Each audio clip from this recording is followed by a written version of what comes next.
Hi there. Hello, everybody. Happy Wednesday. It is just about noon, and our lesson today starts here at noon. We'll go until about 12:20, 12:30-ish, and I'm just going to be checking LinkedIn real quick, making sure that things look like they are broadcasting properly. And it looks like they are. So we will get into the topic since it's noon. Welcome. Hey, Jared. Happy to see you. Thanks for joining today. Our topic is emotional intelligence. I always have an agenda here, so I like to do what's called transparent teaching. You're going to see me looking down at different times, and it's because as a speaker, I have my talking points. It's called extemporaneous speaking. And with the talking points, that way I cover everything that I need to cover during the time here with you, but it also allows me to be more conversational. It's not scripted, it doesn't have to be word for word. So the first thing I want to do is ask you when you're joining, type in where you're from. That's always nice to see that we have people joining from all over the world. I have a very large network here, so lots of people. Hi, Caitlin. Thank you for joining. Nice to see you. Good. Feel free to type in where you're joining from. I travel often. Today, I am joining from my home in New York City. I can hear the drip, drip, drip on the awning outside my front door. We had a very large snowstorm over the weekend, so it is starting to melt now. And we have a heat wave. It's 41 today. It was like 14 on Saturday. So it is a heat wave. But welcome. Where are you joining from? Feel free to type in the chat. Orlando, Washington. Awesome. I hope you're having nice weather and a great day. A little bit of intro to me. They'll be very brief. I want to make sure I give you maximum value during this time to help you understand how to apply emotional intelligence and what it's about.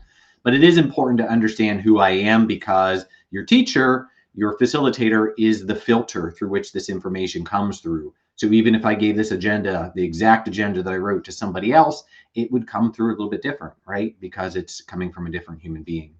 So my background is in human communication, interpersonal communication. My undergraduate degree is in business management, and then I studied interpersonal communication in college for my master's degree.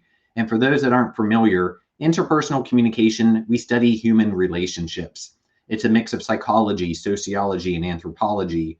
What we care about is when we bring the human beings together, something magical happens. We start to develop an idea of who we are, partly coming from the inside out, but a lot of our identity creation is coming from the outside in, meaning what's being reflected back to us through the eyes of other people. Then we have these things called culture, and we have nonverbal communication, we have public speaking, all these different areas. So that's what I come into these learning lessons with, is this background in interpersonal or human communication.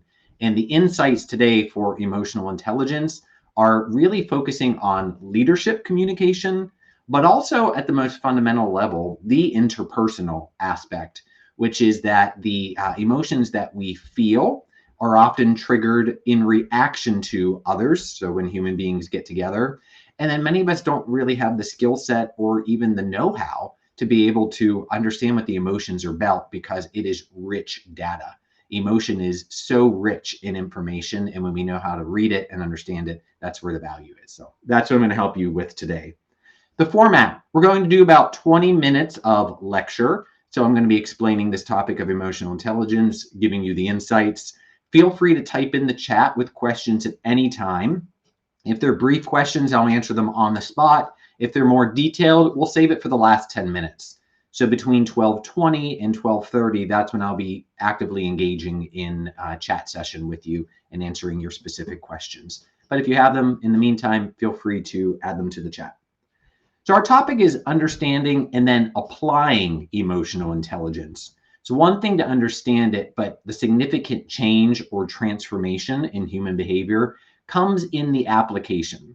For a quick example, if you want to make changes to your health, your physical health, if you're trying to gain or lose weight, if you're trying to modify your eating habits to eat a more healthy lifestyle, whatever that physical changes that you're looking for in your body through diet and exercise, a lot of us understand, we have the knowledge of what we should be doing to be more healthy in our physical body, but there's a piece that's missing in the application.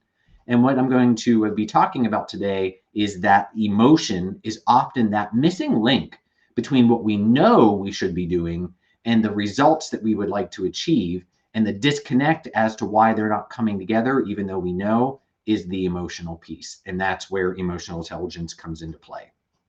Emotional intelligence is sometimes called EQ, like IQ. IQ is a measure of your intellectual capacities.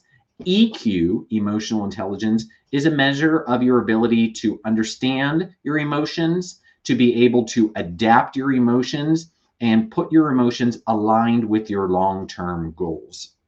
So there's some level of emotional regulation involved in that.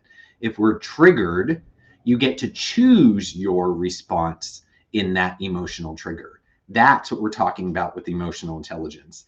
And that's a skill that a lot of us haven't really honed yet. And that's the highlight, because that's what allows us to be strategic and reach those goals. So what is EQ? It's about handling ourselves and our relationships. So that's the interpersonal communication piece. When we know how to manage our emotional responses, it becomes about action and not reaction. And that's going to transform the way that your relationships develop, how they grow, because you get to decide what is the strategic outcome you want. Do you want harmony in this relationship? Do you want this to be a long-term relationship? So based off of what just happened, how do I respond? How do I act instead of react? That will help me meet that long-term relational goal. So it's huge in the outcomes that it has for our lives. EQ, or emotional intelligence, it allows us to progress through 3 stages of emotional self-awareness. So these are my own ways that I describe it. Daniel Goleman is the big scholar who has become very well published and well known for his work on emotional intelligence. But these are Gino's words of how I describe what he talks about. Okay, so step 1 of emotional intelligence. This one's easy. If you are alive, obviously you're listening to this, so you're alive. If you're alive, just about every human being can do this. And that's just general awareness, which is, hey, I'm feeling something. Somebody said something, somebody did something, and hey, I'm feeling something. There's a reaction that's happening in my body, and I'm at least conscious enough, aware enough to recognize that, ooh, something changed there. So that's step 1 to EQ, or emotional intelligence, that awareness. Something happened, and I feel it. Step 2 is going deeper, becoming more aware. Step 2, a lot of human beings can still do, though I have worked with some people at a coaching level that they do struggle with this, but a lot of human beings can still do step 2. So step 1 was, hey, I'm feeling something.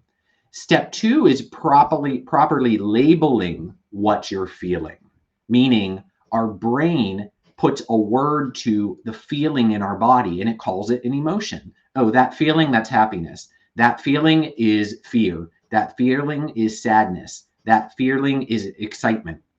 The brain labels it. Where this gets interesting is that our body only has so many physical ways to manifest different meanings. And a quick physical example, this would be, let's say you have a rash on your skin. You know, if you Google on WebMD, that'll come up as something that is life-threatening. But it could just be as simple as an allergic reaction to your soap or your lotion. A rash is just a sign that there's something going on. And what's going on could be any number of things, from the most easy, mundane, to potentially life-threatening. So it's just a sign. And it's how you label it that is going to create the action that you take. Do you treat this at home? Do you go and see a doctor? And then that determines the outcome, right? So applying this back into step 2 of emotional intelligence is, when you mentally label that feeling in your body as excitement or fear, it's going to then create a certain type of action that we take. And the biggest one I see when I work with people for public speaking is that people say that they have anxiety around public speaking. And there's a test that we use called the PRCA 24 test, the Personal Report of Communication Apprehension, 24 questions. And that test will actually indicate to you whether you truly have speech anxiety, which is a legit phobia, or whether you just are feeling nervous. Big difference between the two. Having a phobia is disabling. You can't do it. Having speech anxiousness, or excuse me, speech nervousness is normal. I always say that nervous is normal. So having the butterfly, sweaty palms, a little bit of a shaky voice while you're speaking, that happens for a lot of us. It's normal. That is not anxiety. Then the other thing I talk about in this step 2 with my speech clients is Is your brain labeling this energy as nervousness or excitement? Because just like the rash on your skin, the butterflies we get are very similar. Excitement and nervousness feel very similar within our bodies, but our brain is making the decision based off of the context. This is public speaking. I do or don't like public speaking, so this is or isn't nervousness or excitement. But depending on how you label that emotion in step 2, what am I feeling, is going to make a huge difference in how you act. Because if you're nervous and that's what you tell yourself, this feeling, these butterflies are nervousness, it's going to shut you down more.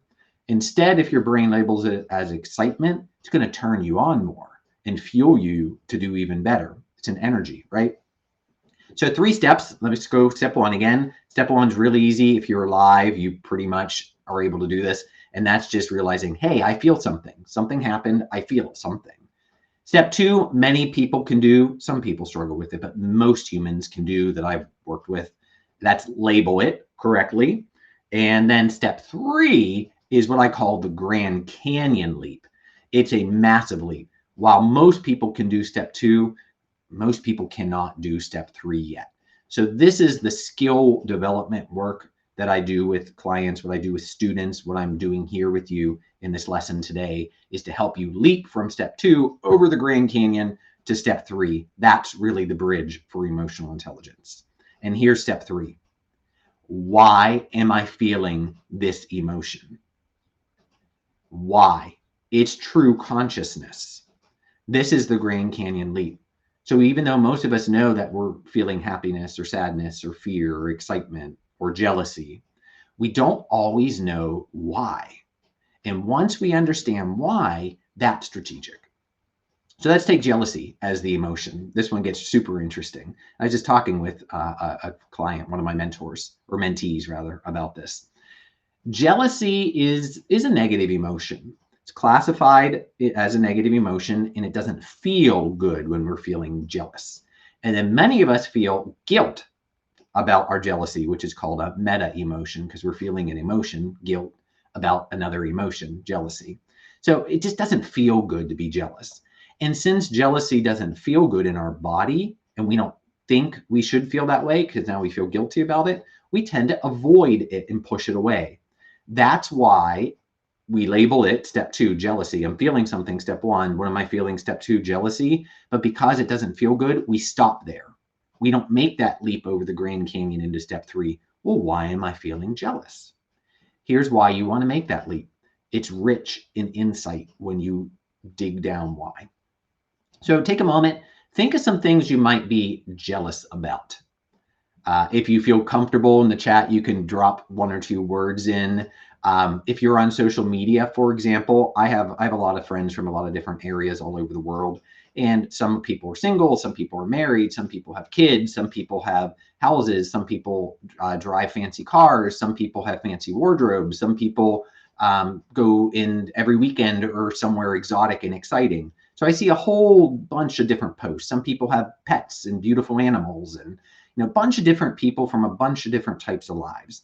So what are the things that make you smile when you're scrolling? And what are the things you're like, ooh, I mean, I'm happy for them, but ooh, I'm kind of jealous.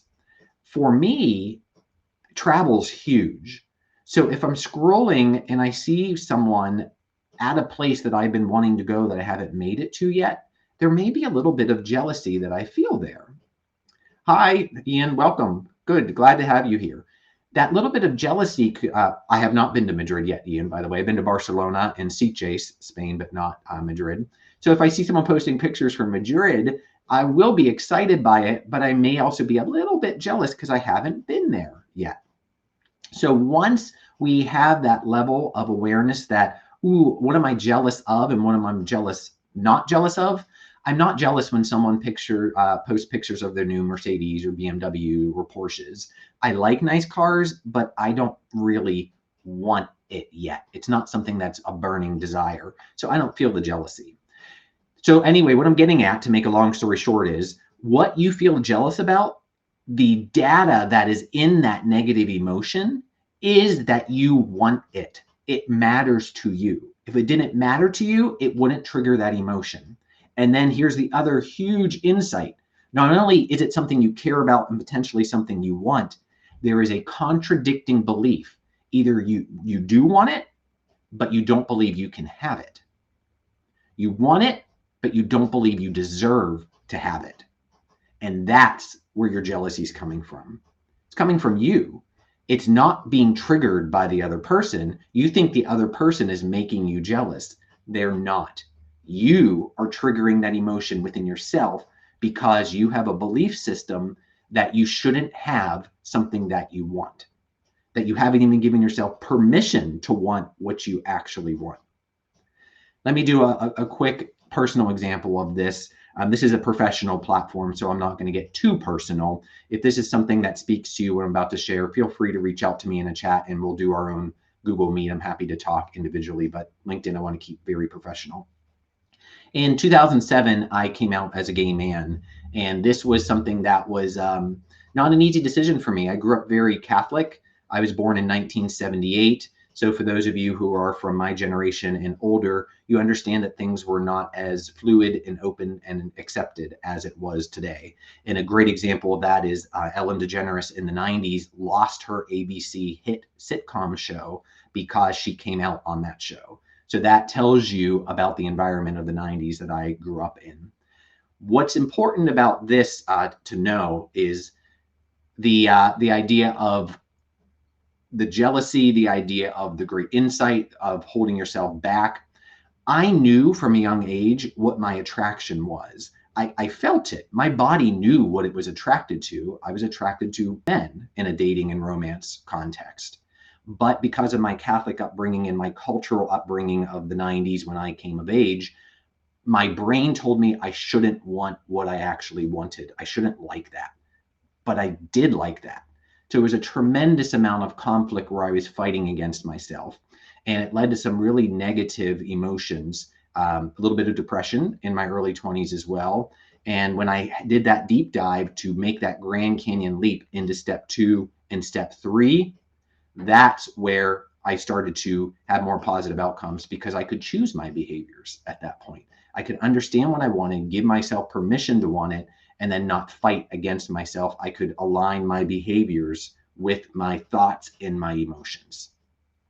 Matt, I'm reading your comment here. I would even add to the internal, I want it, but I shouldn't want that. Yep, correct. Yep. And that you just said, you said exactly what I was saying later. So you got there before I did. So awesome, Matt. That's amazing that you already have that level of emotional intelligence. So those are the 3 steps that I really wanted to share with you. Step 1, again, hey, I'm feeling something. So just awareness. Step 2, what am I feeling? Labeling that emotion with the name, happiness, sadness. And I'll tell you in a moment the 6 primary emotions that may be helpful for people. And then the Grand Canyon leap, step 3, is the deep dive, the insight, which allows us to be strategic in reaching our goals. And that's why. Why am I feeling this? What am I going to learn about myself and what matters to me, what I value about this examining of this emotion? That's the rich insight. Okay, so why is this EQ important? A little bit of a summary here. It allows us to gain the insights about what we think, which are our beliefs and values, what we feel, and what we do. So in the visual world here, I'll hold up this piece of paper for you. I call this the human behavior equation. And this came from public speaking, in that we know when you're building speeches, we start with what's called a informative speech, which is, by the end of the speech, this is what I want my audience to know. You're educating your audience about a topic. So informative speaking is all about thinking. Then we move into the more complicated persuasive speech in a public speaking class. And persuasion is about doing that's connected to feeling. So by the end of my persuasive speech, what do I want my audience to do? Do I want them to have a new belief? Do I want them to modify a belief? Do I want them to take an action like donate to a cause? What do I want them to do? And in order to get them to do that, I need them to feel a way about it. So we use stories, we use facts, all driving people towards understanding the importance of the action that we're trying to influence or persuade them to do. So let me take a moment and explain why I put this in an algebra equation. Think plus feel equals do. Taking you back to math class, algebra, If you have two variables in this 3-variable equation, you can solve for the missing variable, right? So if I think, let me use this example. If I think that smoking causes health problems, and what am I doing? I'm smoking every day. There's a disconnect, right? I don't want to be sick. I know that. I think that. And I think that smoking can cause some significant health problems, but yet I'm smoking. So what's the missing piece of the equation? There's a feeling that we have not resolved or identified, which is this step 3 of emotional intelligence. Why? Why am I doing something? Why am I smoking when I know that it can cause significant health problems and I don't want significant health problems? So when we identify that feeling that's really driving the behavior, that's contradicting our thinking or our knowledge, that's the great insight. That's the moment of transformation, because now when we clean up that emotion, meaning we figure out the root cause of it, we can take the steps necessary to switch the feeling into something more productive. And if we choose, and if we want to not smoke anymore, then we can choose that behavior. And it's going to be more easy to align our thinking with that new emotion to produce a new outcome, a new behavior. And in this example, not smoking anymore. Sarah, I'm reading your comment here. Helpful point. Interesting. Yeah, thinking that we don't deserve it. Yeah. Like I said, with the example that I gave about my own sexual orientation and coming to that moment, that was a huge, huge insight. And I'll add, Sierra, for me, most of the time it's about permission to allowing yourself to even want it. You don't even have to enact stuff, but just acknowledging you want it and allowing yourself to want it. That alone can be enough to release the internal resistance that's causing the stress that we feel. We're causing it just by not letting ourselves want what we actually want. Whether you decide to move forward with it, it's a whole other set of choices. But just wanting it can be very helpful. Yeah, Carla, that one's huge too, that we can be afraid to want it. Oh my gosh. You want success. You want wealth. You want the relationship. But there's two sides of the coin to everything in life. So you want it because you want all the good stuff, but you may actually be scared of the responsibilities that come with it. That's a quick point I'll make as well. And then I'll take additional questions. Well, I'll finish up a few points and then I'll take additional questions. But something that really came through over the last several years when I've been working with people is the connectedness of responsibility and empowerment. And let me use my coaster here as a visual aid. So one side, these were place settings at my friend's wedding. So I have my name on my place setting here, which is now my coaster on my desk. But on this side is my name. On that side's blank. So here's two sides of this. Ooh, excuse me. Two sides of this coin. So on one side of the coin is empowerment. Empowerment feels really good. On the other side is responsibility. That doesn't always feel good. So much of ourselves, we want the empowerment, but we're not ready because we're afraid to accept the responsibility. If you want the power, you got to accept the responsibility. Getting to that point, what are you afraid of? What about the responsibility? Do you think you're not competent enough? Do you think you don't have the support? Once you identify what you think you need, now you can build that area. And a quick example of that I would give is I had my first major management role back around 30 years old. I had taught gymnastics for years in an Olympic training center in Orlando. Very good friends with the owner of the gym. She hired me when I was 21, and she's kind of been like a second mom to me. So by age 30, she offered me a managerial role at the gym, and I took it. And I wanted to learn how to become a better leader because I knew I had the understanding. I studied business management in college, so I knew I had the understanding of it, but I hadn't been able to apply it yet. And what I realized that I was really scared of by wanting to step into this leadership role is that I was scared to be really visible, because when you're visible, when you put yourself out there as the leader, think of a quarterback for a football team. Yes, you'll get the praise when the team does well, but you're also going to get the criticism when the team isn't doing well. So people are going to come and criticize you. And at 30 years old, at that point, I had to develop the emotional and the intellectual skill set to be able to handle that criticism. Because I thought, here's another deep insight. I thought they were criticizing me. because of my childhood experiences when I felt criticized. So when adults, even at 30 years old, still a child on the inside, when people were criticizing work or criticizing my decision or criticizing the company that I work for, it felt very personal because I had never gone back and really understood what criticism meant to me and then transformed that. Criticism's data. It's information that's telling us about that person who's doing the criticizing and their experience with us. It's not us. It's their experience of us. And that's another topic that we can do, but that's huge. There's a big difference between who we actually are and somebody's experience of us. So when you're able to intellectually separate the two, then the sting of the criticism, the emotional sting, it's not there as much because you can actually just see it as data. That's interesting information. All right, I think that's, yeah, pretty much done. We recap. Let me read some questions, and then I'll end here in a few minutes with recapping some additional ways that you can learn on these topics. I do a monthly newsletter here on LinkedIn, for example, and I'll give you information about the next LinkedIn Live, which will be in 2 weeks on the 15th. Carla, so the connections to our feelings. I see that many times people are not connected to their feelings, even though they think they are connected. Yeah, Carla, I'm interested. What do you think they're connected to? Do you think that they are just not aware? They're connecting to thoughts, for example, and they're calling those emotions. What do you think they're connecting to if people feel connected, but they're not actually connected? I'll wait a moment if you have some thoughts to that. Sierra, thank you for joining. I'm glad that you're finding this helpful. Like I said, Sierra and everyone, in a few minutes here, I'll tell you about some additional things that you can do. I have several free offerings that if you want to keep exploring, then I'll also invite you into some group work and one-on-one work as well if you'd like to go deeper together in this. Always happy to help people learn, develop, and grow. I've transformed my own life, and I've gotten myself to a place of happiness. I think satisfaction is a better word. Happy is more situational. You know, happiness fluxes. You wake up in the morning, and if my neck doesn't hurt, then I'm happy. If my neck hurts, I'm kind of like, crack it, and then, all right, now I'm happy because my body's feeling better. Satisfaction is more a state of contentment.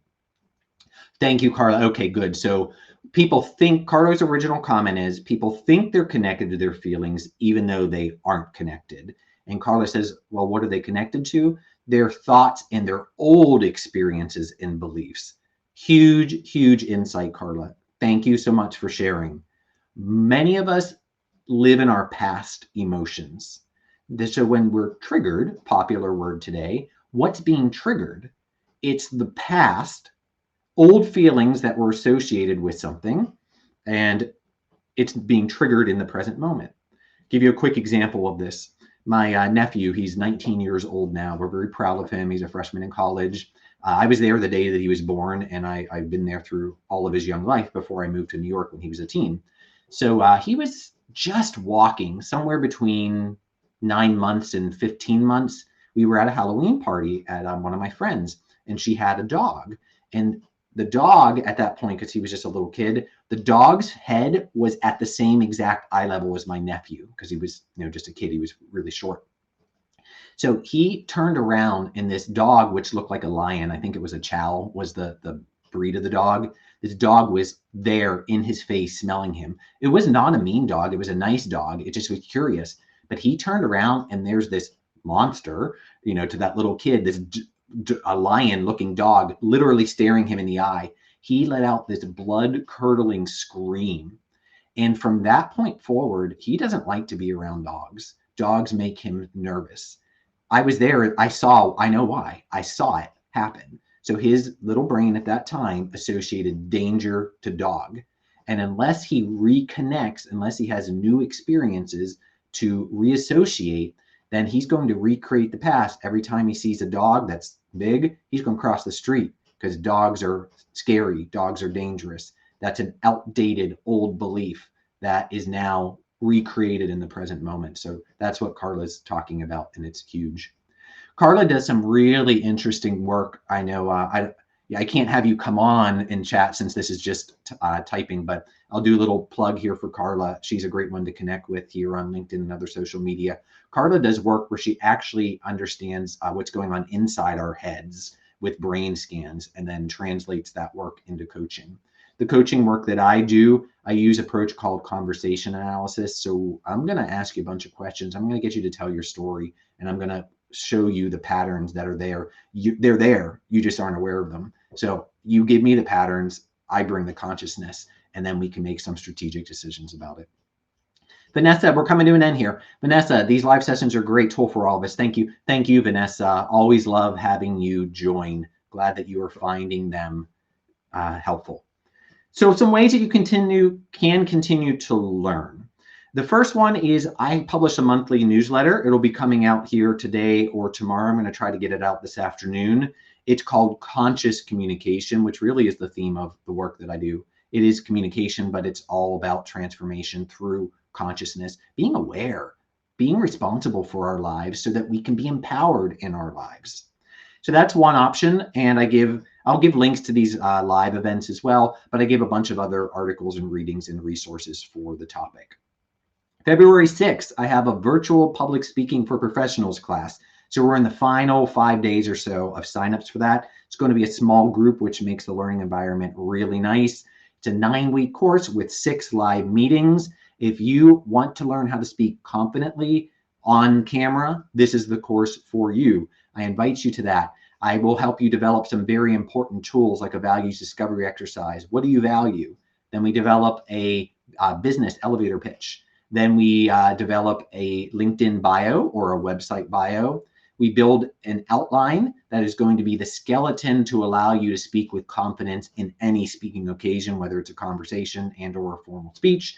And then finally, we build up to a persuasive pitch or a persuasive speech. You can pitch a product, you can pitch a service, you can pitch yourself if you're interviewing for jobs. And I go into the science of persuasion. This is a course I teach at universities like Columbia and Fashion Institute of Technology and Baruch College and UCF, University of Central Florida. It's a class, it's an actual science. I teach you these techniques in a very concise way in this class. So message me, connect with me on LinkedIn. It's called Virtual Public Speaking for Professionals. And I do one-on-one work as well. So if you're interested in coaching, I do bespoke coaching, which means what do you want? What do you want to accomplish? What do you want to work on? What do you want to transform into? We'll build a program that works for you.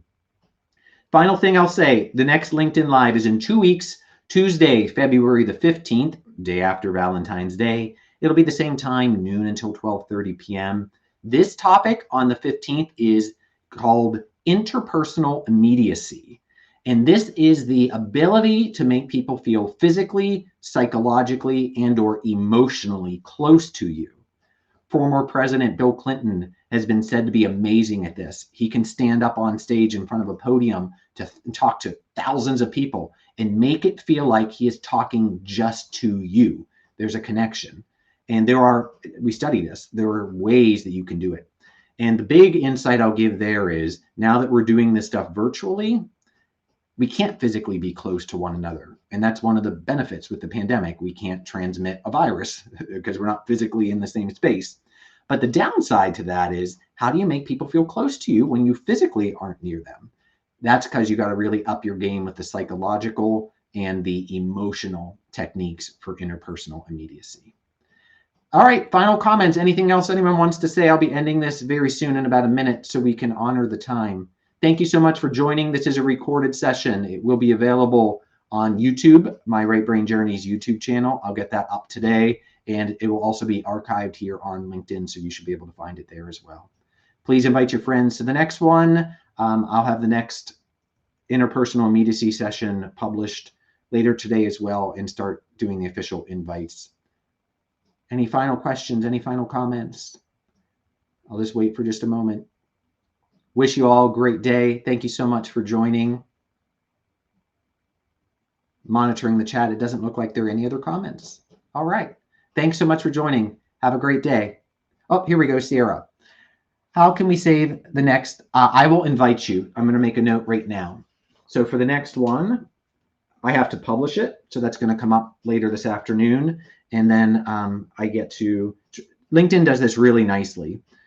It's once you publish it from our list of contacts. So Sierra, I'm assuming we are connected.